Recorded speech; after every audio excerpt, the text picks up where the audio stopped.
Namaste. Today we move forward with our discussion on ecological energetics and look at some nutrient cycles. So, as always we begin with the definition. What is a nutrient? A substance used by an organism to survive, grow and reproduce. So, essentially when any organism is having food, it is getting a number of nutrients. Those nutrients, in our parlance we say that we are getting proteins, carbohydrates, fats, minerals and so on.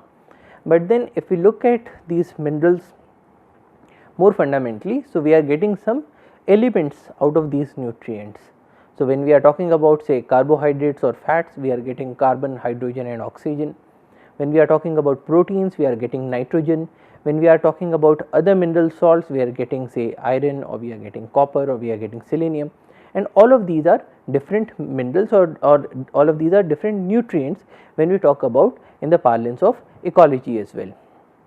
So, when we talk about say plant nutrition, a plant is not getting carbohydrates or fats or proteins from somewhere else, because a plant is a producer, it is producing its own food. But even when it is producing its own food, it will require some nutrients.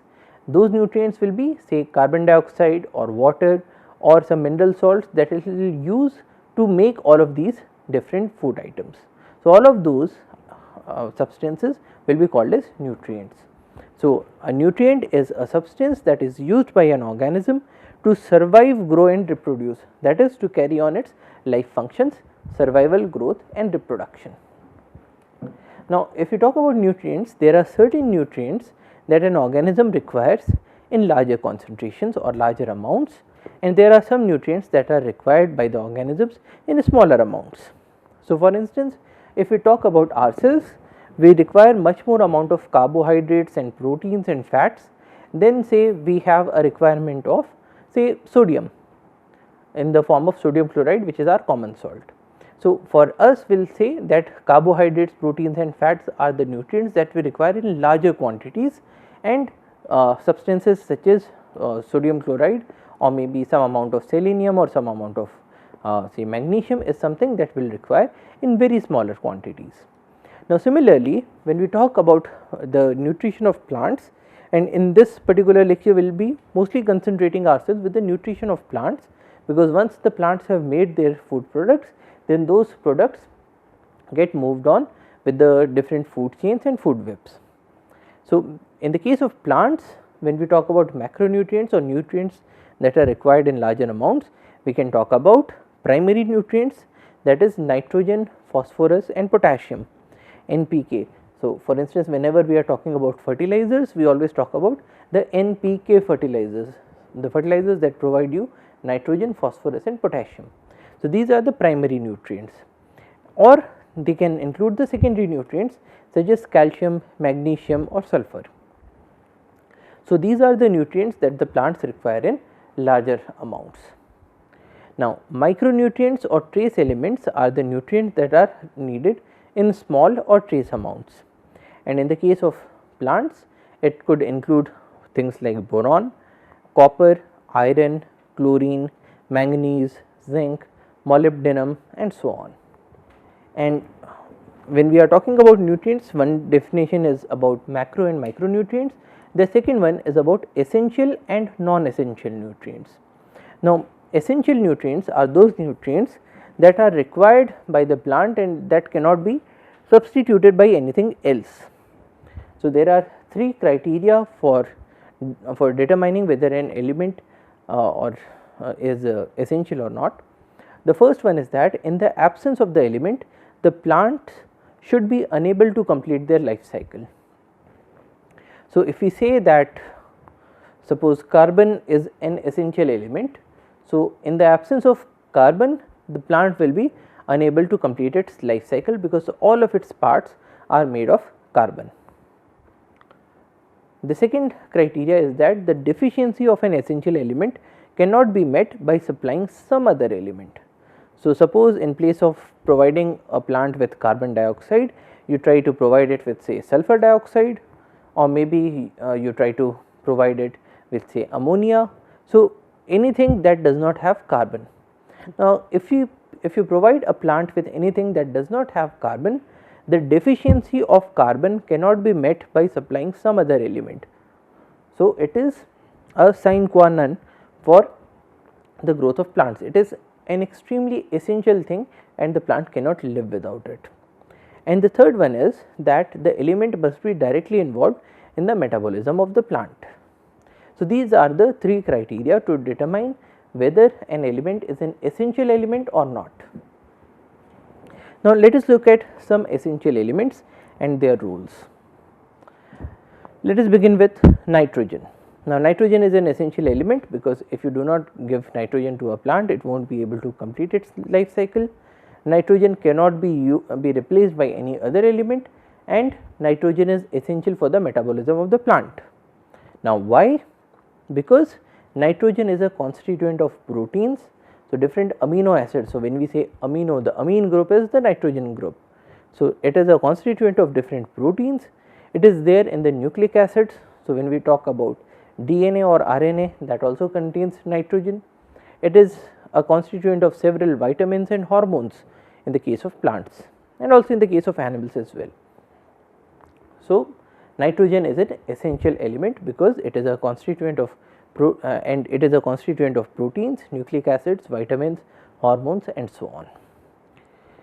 Another essential element is phosphorus. Now, phosphorus is a constituent of nucleic acid. Again, in the case of DNA or RNA, we have phosphorus. It is a constituent of ATP. ATP stands for adenosine triphosphate, which is the energy currency in a cell. So, when a cell needs to move energy from one place to another, or when a cell needs to use energy for some particular purpose, it will be using the energy that is stored in the ATP molecules. So, the ATP will get converted to ADP and it will release out energy for some chemical reaction, and phosphorus is an essential part of ATP.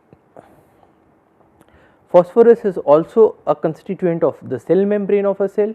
So, cell membrane is the outer layer that contains all the constituents of the cell inside the cell. So, it separates what is inside the cell and what is outside the cell, and phosphorus is a constituent of the cell membrane, and it is also a constituent of certain proteins.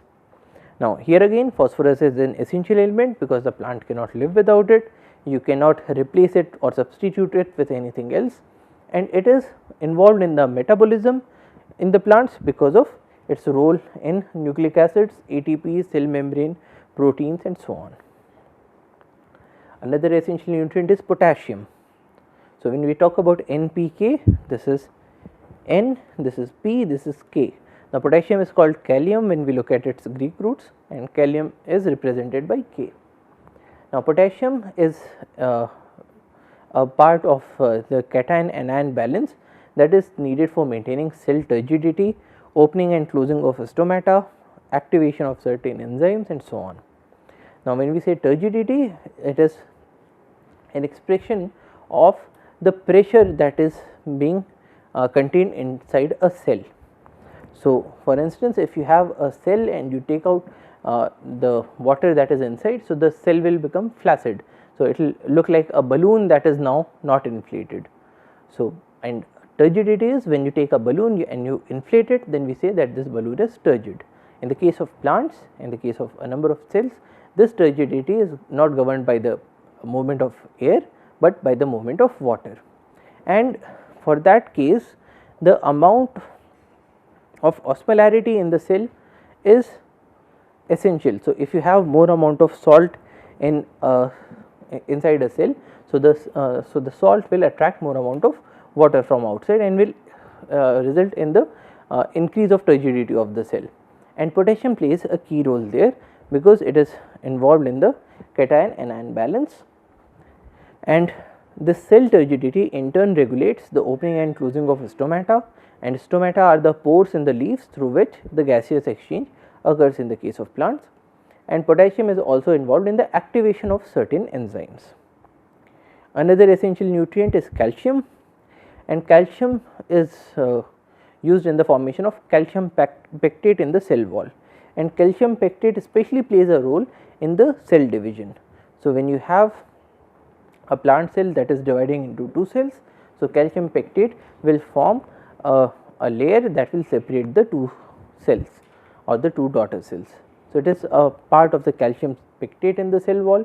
It is also involved in the activation of certain enzymes, and it also plays a role in the calcium channels in the cell membranes. Next we have magnesium. Magnesium is a constituent of chlorophyll. So, just like our hemoglobin contains iron inside it, similarly chlorophyll contains a magnesium ion inside it. So, magnesium is important because it is involved in the formation of chlorophyll. It is a constituent of chlorophyll, plus it is required in the activation of certain respiration enzymes. So, if you remove magnesium from the cell, you will not have any chlorophyll, and the plant will and the cell will not be able to respire. Next is sulphur. Sulphur is the constituent of amino acids cysteine and methionine, and it is also a constituent of several vitamins and coenzymes. So, here are some of the essential elements that the plant requires, and this is not an exhaustive list. There are also a number of other essential elements that are required by the plant. So, we looked at essential and non-essential elements. We looked at macronutrients and micronutrients. Macronutrient is something that you require in large amounts, micronutrients is something that you require in smaller amounts. So, let us now have a look at what all things does a plant need. So, we will divide this list into two parts. One is the macronutrients and the second one is the micronutrients. In the case of macronutrients, we can divide it into again three subcategories. The first is the macronutrients that are derived from air and water, and this includes carbon, hydrogen and oxygen. Now, carbon is derived from the air in the form of carbon dioxide. So, here you have carbon and you have oxygen, and hydrogen is derived from water H2O. So, here you have hydrogen and oxygen. So, essentially the requirements of carbon, hydrogen and oxygen, these are the three macronutrients that the plant needs in very large amounts, and these are met from the air and water. The second is primary macronutrients, and primary macronutrients are nitrogen, phosphorus and potassium, NPK. So, we can very easily remember it by NPK, and these NPK they come from the soil. So, they come from the mineral salts that are there in the soil or are added to the soil in the form of fertilizers, and the plant takes these macronutrients along with the water that gets absorbed by the roots. So, these are the primary macronutrients. Then we have secondary and tertiary macronutrients, which includes sulphur, calcium and magnesium. Now, here again sulphur, calcium and magnesium are required in large quantities, but not as large as NPK or as large as CHO. So, these are the macronutrients that a plant needs. Next we have a list of the micronutrients. Now, remember again micronutrients are required in smaller quantities. So, in the case of plants, it includes iron, molybdenum, boron, copper, manganese, sodium, zinc, nickel, chlorine, cobalt, aluminium, silicon, vanadium, selenium. Now, all of these micronutrients they play an important role in the activation of certain enzymes, in the functioning of certain proteins as coenzymes in certain cases, or in the case of things like sodium and chlorine, this also plays an important role in the water balance inside the cell. So, in the case of water balance, we are talking about the turgidity. So, if you have more amount of sodium chloride or say potassium chloride inside a cell, so it will absorb more amount of water, and so it will become more and more turgid. But then you have the situation that all the plants require all of these nutrients, but then these nutrients are not present in an infinite quantity on earth. So, there is a certain repository of these nutrients, but then the plants have been growing for ages. So, in that case, how do they get these nutrients? If you have a certain stock, it is through the biogeochemical cycles. So, what we are saying here is that if you have a plant and this plant is growing in the soil, and the soil has certain amount of nutrients, and then these plants get eaten up by animals, they get eaten up by other carnivorous animals and so on. So, ultimately these nutrients that are taken up by the roots of the plant, they should ultimately come back to the earth, so that if there is another plant that is growing, then it should have access to these nutrients. So, the movement of the nutrients will occur in a cyclical manner. So, it moves from the soil through the plants into the animals, and then through the animals and the decomposers it will move back to the soil. So, this forms a cycle, and we call these cycles as biogeochemical cycles. So, because these involve biological processes, these involve geological processes, and these also involve chemical processes. So, these are biogeochemical cycles. They can be defined as a pathway by which a chemical substance moves through biotic and abiotic compartments of the earth. So, it is a pathway, it is a route through which chemical substances are moving through biosphere and abiotic components, that is lithosphere, which is the rocky portion of the earth, atmosphere, that is the airy portion of the earth, and hydrosphere, which is the watery portion of the earth, compartments of the earth.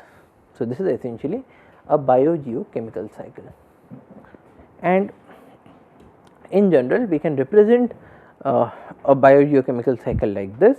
So, you have a nutrient pool. When we say a nutrient pool, it is a repository of the nutrients. You can have this repository either in the soil, or maybe in the water, or maybe in the air. So, for instance, if you are talking about carbon, so the pool of carbon is there in the air in the form of carbon dioxide, and then this pool is then utilized by the producers or the plants, which also gain energy from the sun to use these nutrients from the nutrient pool, and then they make food or they make certain biological molecules. Now, from these plants it goes to the herbivores, and then it goes to the carnivores, and from all three of these it moves through the decomposers back into the nutrient cycle. So, for instance, if you have a dead leaf, so this dead leaf will be eaten up by say earthworms, and after the earthworms have eaten it and they have increased the surface area, so a number of bacteria and fungi will act on it, and ultimately they will all convert it back into carbon dioxide. Now, whether it is a dead leaf, or maybe a dung of an animal, or maybe the carcass of an animal, so all of these will be decomposed back into carbon dioxide. Or if we are talking about a pool that is present in the soil, let us talk about say calcium that has been derived from the soil. So, this calcium is taken up by the plants through their roots, then it gets into some biological molecules.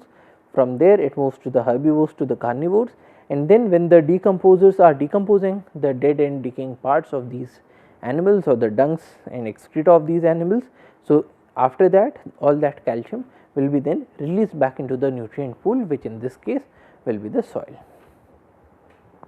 Now, in this lecture we will have a look at certain biogeochemical cycles in more detail. Let us begin with the nitrogen cycle. Now, in the case of nitrogen cycle, we do not have one pool, but we have two pools. The first pool is the atmospheric nitrogen.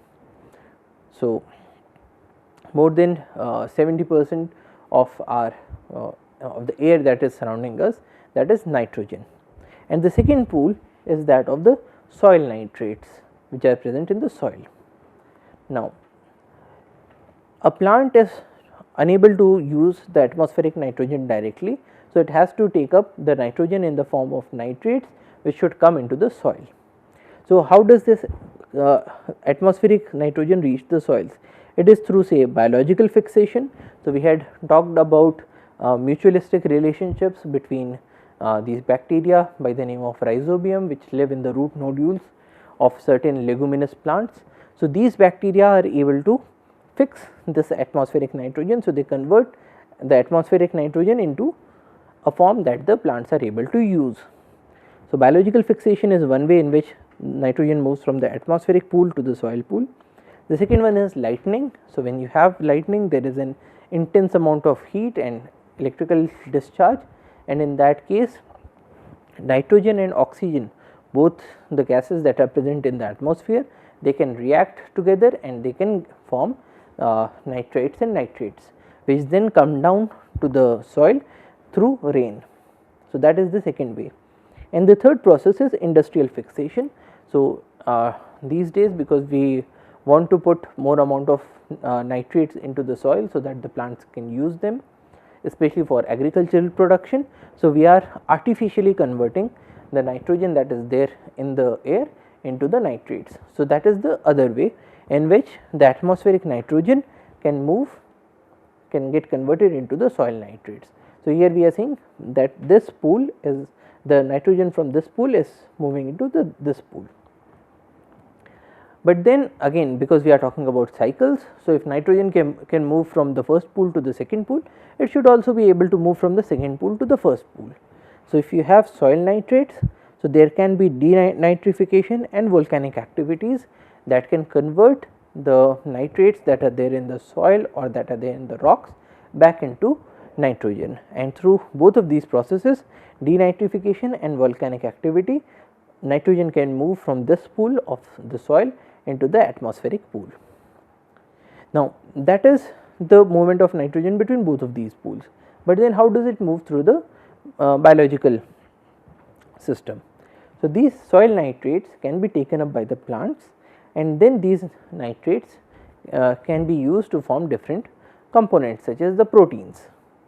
Now, when the plant has formed certain proteins, the plant gets eaten up by the animals, and then plants and animals, when they are dead and decaying, they are decomposed further by the decomposers, and then so the nitrogen has moved from the soil nitrates to the plants, plants to animals, and plants and animals to the decomposers. Now, these decomposers can further break down these proteins and convert them either into ammonia or they can convert it into nitrates, and in this process, which is known as ammonification or nitrification, it can then come back to the soil nitrates pool. So, here we are talking about two things. One is the pools. So, these are the two pools that we have, and the second one is the fluxes. The flux is the rate at which the nutrient is moving from one pool to another or from one pool into some other organic substance. So, if we talk about the rate at which soil nitrates are taken up by all the plants on the earth, then we are talking about the flux of nitrogen that is moving from the soil pool into the plants. So, that is the generalized nitrogen cycle, and we will look at the sub processes in more detail now. So, when we talk about nitrogen fixation, it is the conversion of atmospheric nitrogen into ammonia, and this occurs through biological fixation or lightning or industrial fixation. So, it can be converted into either ammonia or it can be converted into nitrates and nitrates, but mostly we say that the first stage is the conversion into ammonia.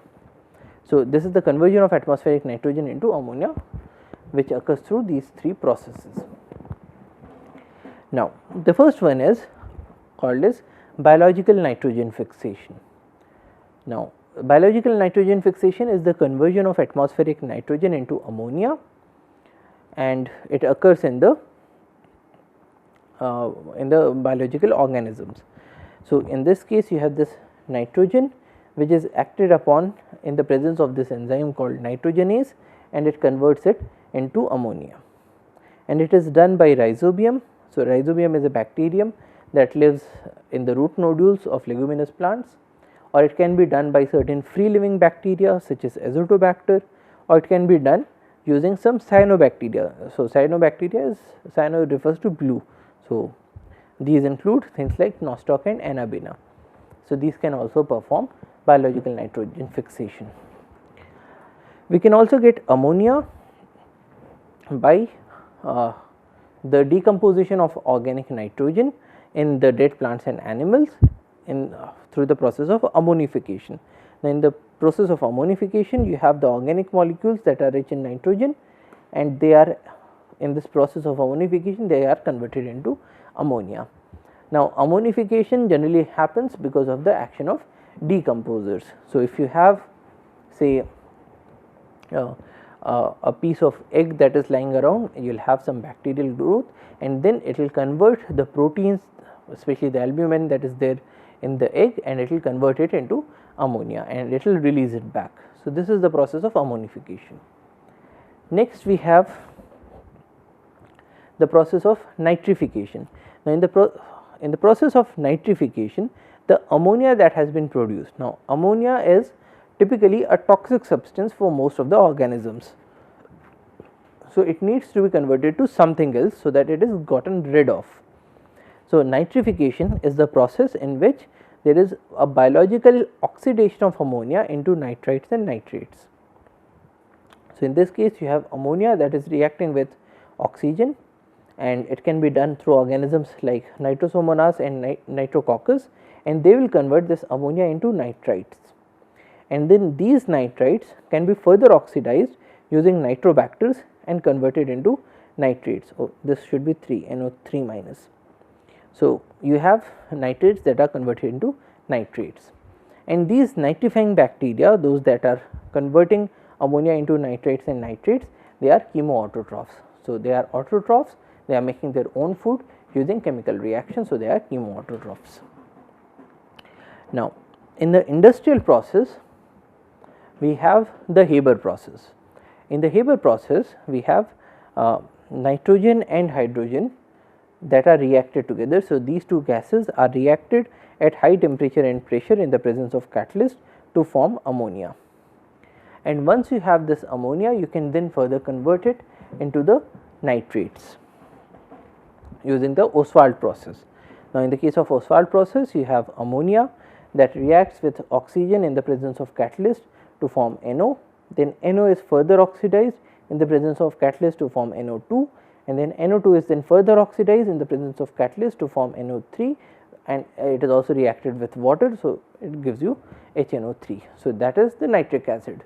Once you have the nitric acid, you can combine it with any base to get a nitrate salt. So, if you add HNO3 with NaOH, you get NaNO3, which is sodium nitrate. So, that is all about the nitrogen cycle. Let us have a look at the carbon cycle. Now, in the case of carbon cycle, the main pool is the carbon in the atmosphere, but then carbon is also stored in other pools, especially like pools like oceans, or pools like soil carbon, or pools like the biological carbon in the form of forest. But in this case, when we are talking about the carbon cycle, we will mostly focus on the atmospheric pool because that is the largest pool. Now, here you have carbon in the atmosphere, and then this carbon can be utilized in the process of weathering, and it can form carbon in the rocks. Now, what we are saying here is that if you say have a rock that has calcium hydroxide, it can react with carbon dioxide or carbon dioxide plus water, because carbon dioxide normally comes down with rain in the form of H2CO3, and in this case it will form CaCO3 plus 2H2O. Now, in this process what is happening is that the calcium hydroxide that is present in the rocks, it is being acted upon by carbon dioxide and water to form calcium carbonate, and with the release of water. So, this thing was coming from H2O plus CO2. So, here you have CO2 in the atmosphere that is being converted into CO2 in the rocks, and in this process, which is known as weathering. So, in the process of weathering, when this reaction is happening, this rock will also break down. Once it breaks down, then further internal minerals will be more and more available for weathering. So, in the process of weathering, you can have carbon in the atmosphere that becomes locked into carbon in the rocks in the form of calcium carbonate. And then in a number of tectonic processes, which is the process in which the plates of the earth collide against each other, move past each other, move into the mantle, or maybe give rise to volcanic activities, you can have the release of these carbons. So, if you say have the CaCO3 and then it is heated up, so it will form calcium oxide plus CO2. So, this CO2 gets released into the atmosphere, and this calcium oxide in the presence of water, it can act with water and then it can form CaOH twice once again. So, what we are saying here is that carbon can very easily move from this one pool, which is carbon in the atmosphere, to carbon in the lithosphere. So, that is the second pool. Another pool is carbon that is present in the ocean water. Now, in this case, you have that carbon in the atmosphere can get dissolved in the water to form carbon in the ocean water. So, what we are saying here is that you have CO2 that is reacting with H2O to form H2CO3. So, in this case, this carbon that was there in the atmosphere has now reached into the oceans. So, this is the process in which through dissolution the carbon can reach into the third pool of carbon, which is the ocean water, and then from this ocean water it can come back to the carbon pool through the release of carbon. So, in this process it is nothing but you have the reverse process. So, you have H2CO3 that can give rise to CO2 and H2O. Now, once you have carbon in this pool, carbon in the atmosphere, it can be taken up by the producers through the process of photosynthesis and converted into biomass. Now, once you have this carbon in the form of biomass, in the form of say cellulose or different carbohydrates or say protein molecules or fat molecules, once you have it in the biomass, so this biomass can get consumed by the other organisms, the herbivores, and then from herbivores into the carnivores, apex predators and so on. And so, this biomass is converted into different kinds of organic matter like food webs, or it can reach into the soil, and in all of these processes this biomass can also be used by the plants themselves. During respiration it can be released back into the atmosphere, or once it has reached into the animals, from there it moves into the decomposers, which can then again release it back into the atmosphere, or when the animals are respiring, so there also they are releasing carbon dioxide back into the atmosphere. So, this is the process in which the carbon will move through the through different food chains and food webs. But then we can also convert this organic matter, or rather we can also see the conversion of this organic matter into one other pool, which is the fossil fuels. And in this case this process is known as lithification, in which you have these plants and animals that get buried inside the earth, and then slowly and steadily they get converted into things like petroleum or coal. So, this is the process in which carbon will reach this pool, which is the pool of the fossil fuels, and then these fossil fuels, when they are burnt, they will release carbon back into the atmosphere. So, this arrowhead should not be here, it should be on this side.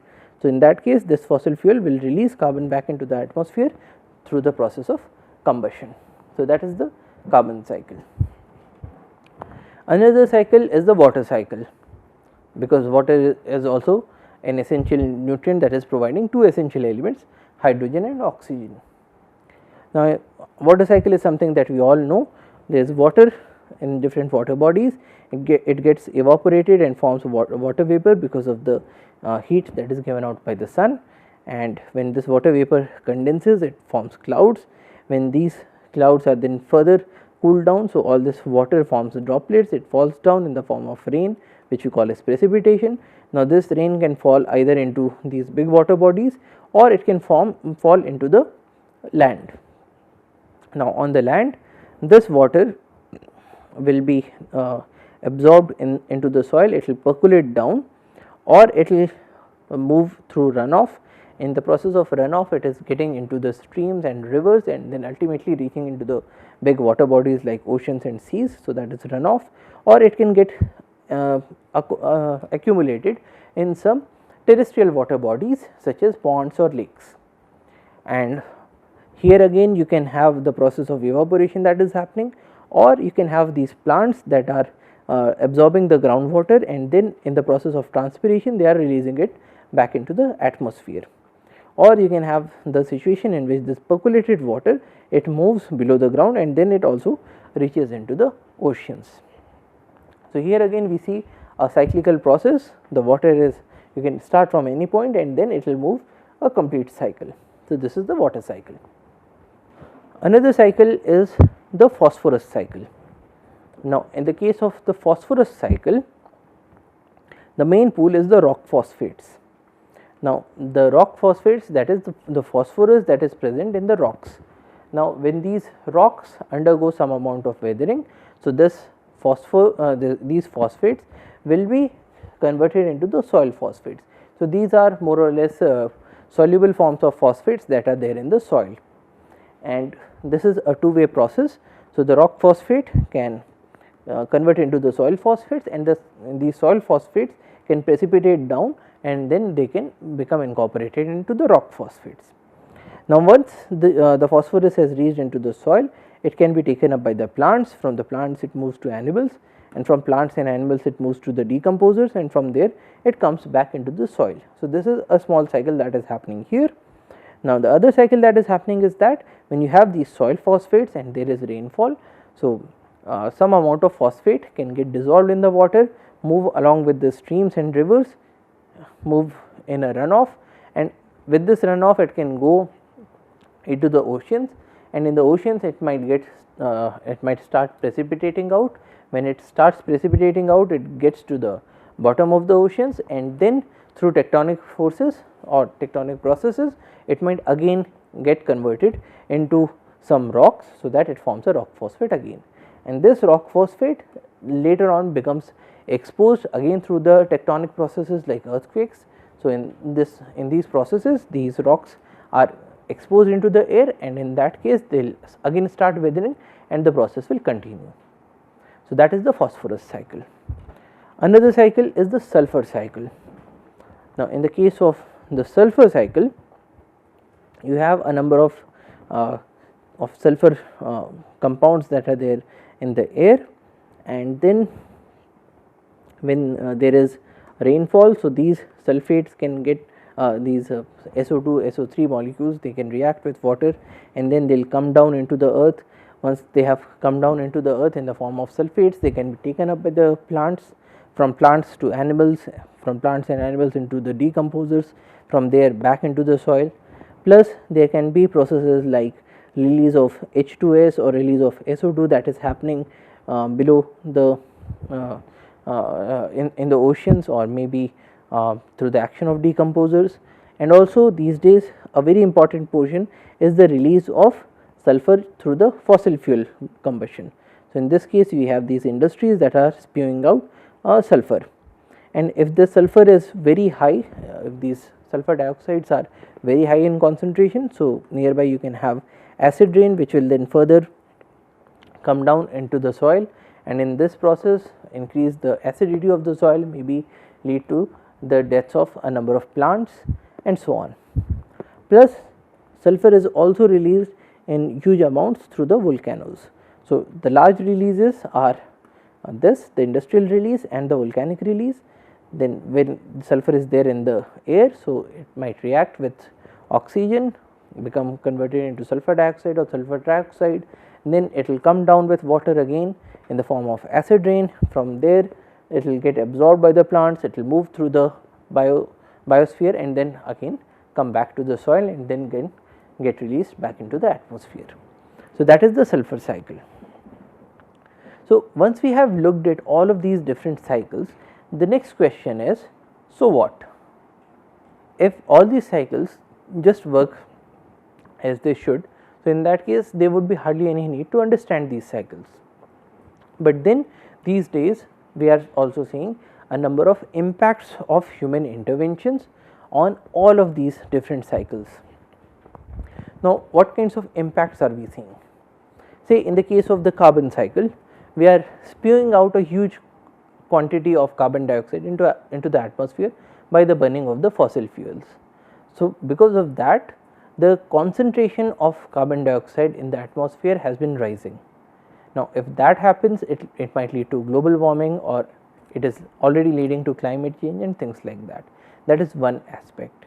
The second aspect is that in the case of sulphur cycle, we are seeing a huge amount of release of sulphur dioxide into the atmosphere because of different industries that are again using up the fossil fuels, or that are involved in the processing of different metals.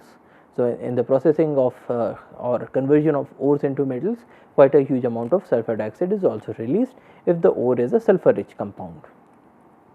or in the case of nitrogen cycle, we are seeing a huge change because of the industrial nitrogen fixation. Now, when we are using the Haber process, when we are using the Ostwald process, we are making these fertilizers, but then in the same process we are tinkering with the flux rates that should be there in the environment, or that should be a part of the ecology. So, suppose in the normal biological cycles you have x amount of nitrogen that is present in the form of nitrates in the soil, because you are adding more nitrates in the form of industrial nitrogen fixation, it converts from x to say x plus y. So, what we are saying is that earlier we had this x amount of nitrogen that was there in the soil, and from there we have converted it into x plus y. Now, this extra portion of y might lead to n number of consequences in the whole of the ecosystem. So, it will increase the growth of plants, it will increase the number of say planktons or algae that are there in the water bodies, but then it can also lead to situations such as eutrophication. Now, similarly, when you have this nitrogen in the soil, so with water it also gets into the water bodies. Now, the water bodies are not only home to the plants, but then these water bodies also provide source of water to different animals. Now, if there is an animal that is getting a huge amount of nitrates from its water, it might also lead to severe health consequences such as methemoglobinemia. Now, when we are looking at these aspects, any change that is brought about by the human beings can lead to a plethora of changes in the ecosystems. So, now let us look at some impacts of human interventions, and let us begin with the water cycle. Now, if you have a rainfall in the forest, what happens to this rain? So, some of this rain, it directly gets to the soil, and from there it might either get into a runoff, or it might infiltrate into the soil and become a part of the groundwater or start a subsurface flow. So, that is one portion. The second portion is that it gets intercepted by the trees, and from these trees it will start dripping off in the form of the crown dip or in the form of stem flow, and again come back, and in this direct through fall it was coming at a very high speed. In this case it is coming down at more of a trickle speed because it has been intercepted here. And then you also have quite a lot of litter, quite a number of small plants that are there, and so the water also gets percolated and it also gets absorbed by these litter. Now, that is about the water that is coming down. What about the water that can go up? Now, when you have these plants that are intercepting the rainwater, so there can be some amount of evaporation because of this interception. There can be some amount of transpiration in which the plants are taking water from the soil and then releasing it back into the atmosphere, or you can have some amount of evaporation that is directly coming because of the litter or because of the soil. So, this is basically what happens when it rains in a forest. Now, what happens when you cut a forest? Now, the changes in the stream flows are given by the Coxera curve. Now, in the case of the Coxera curve, there are some forests in Australia that got burnt, and once you have a forest that does not have any more trees, what are the impacts into the stream flows that you will observe? So, the first thing is that you will see that on the y axis here you have the annual in the average annual yield in terms of millimeter in the streams, and you will find that the stream flow will reduce drastically within say 20 years. You will see a peak decline.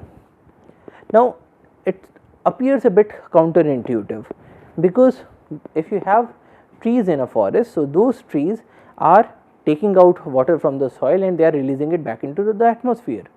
So, that much amount of water will not be able to reach back into the streams, whereas if you remove those trees, so all the water that is falling down, it will become a part of the either the runoff, or it will get percolated into the water table.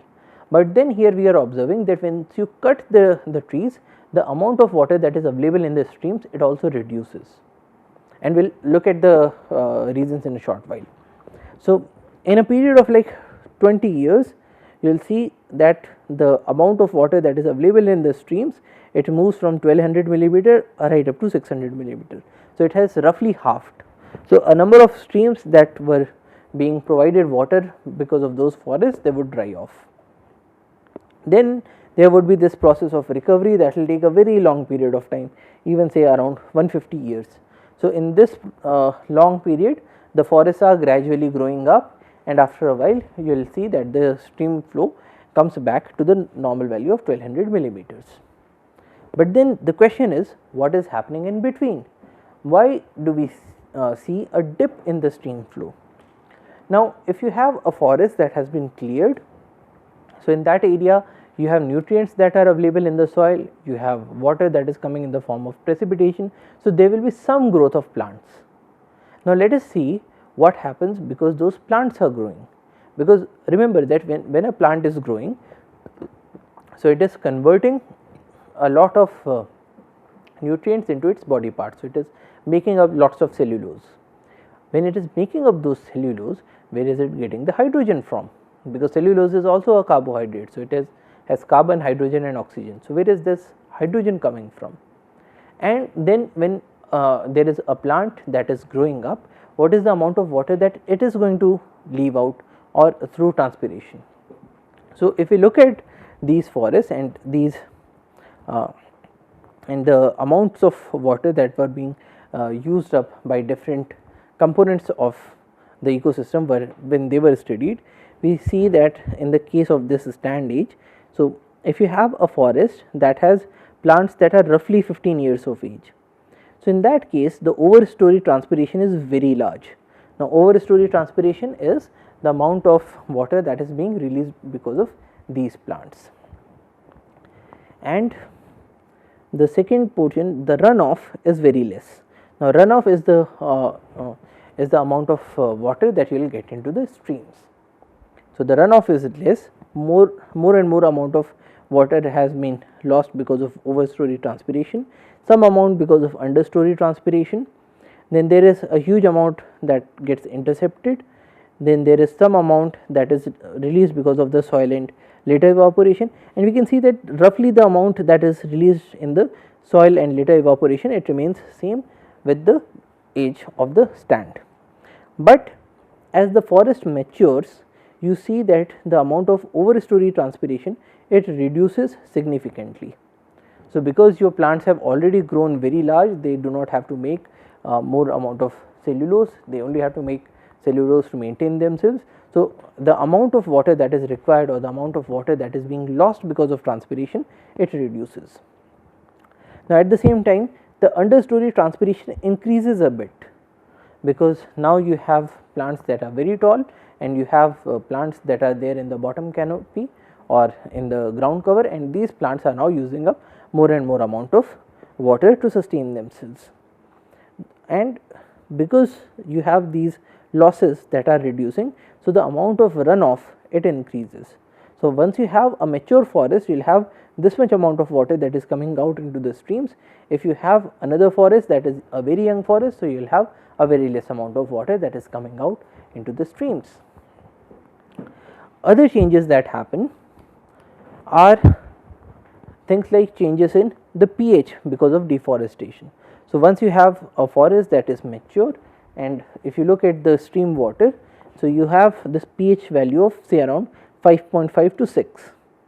So, here we have two watersheds that have a good number of trees, and then here we have this third watershed that is down here, and this is the watershed that was deforested. So, in this case you had these hills, and in these hills there were two patches that were created. So, it is something like this, because the water that is falling here, so when it rains, so all this water gets into this particular stream. So, all this area was deforested, the area that was draining into this stream was deforested, and the rest of the area was left as such. So, if you perform this deforestation in a watershed, so you are clearing off all the trees that were there in this area.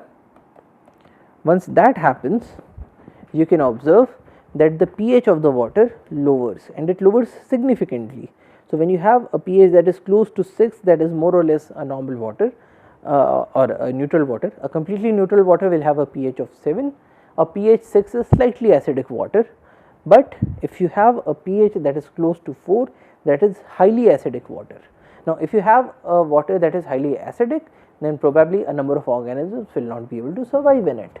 So, deforestation not only changes the amount of water that is available in the streams, it also changes the pH of water that is coming into the streams. Now, let us look at the changes in other ionic concentrations. So, the most important is the nitrate concentration. So, if you have a forest in which you do not have in which you are not cutting out your trees, so the amount of nitrates that is available in terms of milligrams per liter is say close to around 2 milligrams per liter. Now, which is shown in this bottom curve, which is representing a watershed that was not deforested. Now, in the case of this second watershed that was deforested, you see that the nitrate concentration, so this is the point when the deforestation was complete, and in a short while it increased to as much as 60 milligrams of nitrates per liter of water. Now, if you have a water that is containing say 2 milligrams of nitrates per liter, so that is a water that is a very good water, it is a potable water, it can be had for drinking by not only the animals but also the human beings. But if you have a water that is having as high as 60 milligrams per liter of nitrates, so that is a very high concentration of nitrates. If you drink that water, you will suffer from a number of diseases such as methemoglobinemia.